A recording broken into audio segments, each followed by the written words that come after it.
এই প্রথম মুরগির মাথায় সাপের মণি। আসুন বিষয়টা ভালোভাবে জেনে নেই।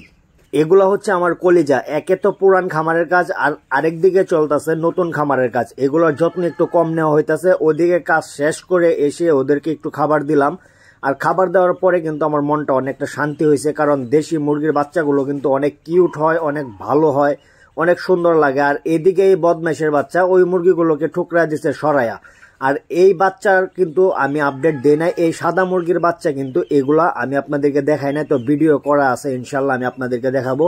আর অবশ্যই সবাই মিলে কিন্তু আমার এই বাচ্চাগুলোর জন্য একটু দোয়া করবেন, যেন ওরা সুস্থ থাকে, ভালো থাকে।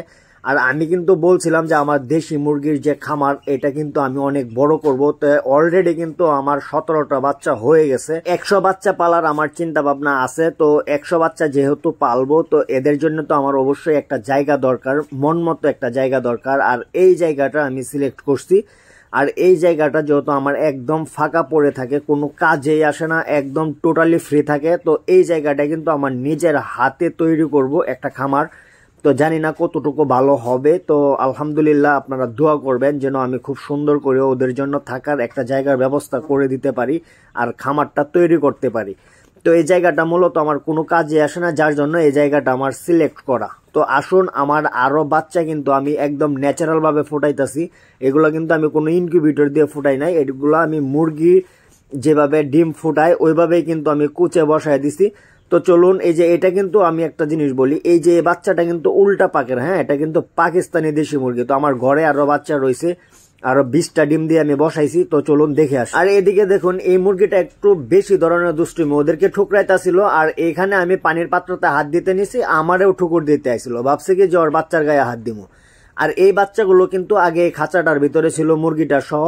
তো ওই বাচ্চাগুলো ফুটার পরে কিন্তু আমি এদেরকে ছেড়ে ওই বাচ্চাগুলোকে এই খাঁচাটার ভিতরে রাখছি। তো এখন আমার ঘরে যে বাচ্চাগুলো ডিম, মানে যে মুরগিটাকে দিয়ে ডিম ফুটানোর জন্য বসাইছি, ওই বাচ্চাগুলো আমরা একটু দেখে আসি। মানে বাচ্চা এখনো ফুটে নাই, মাত্র 3 দিন হয়েছে বসাইছি।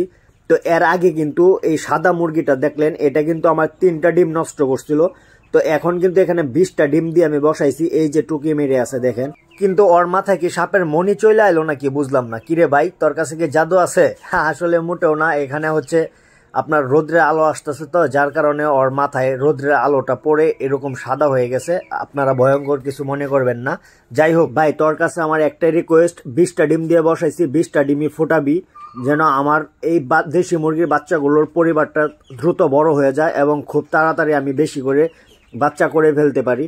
আর আপনারা আমার জন্য দোয়া করবেন যেন আমি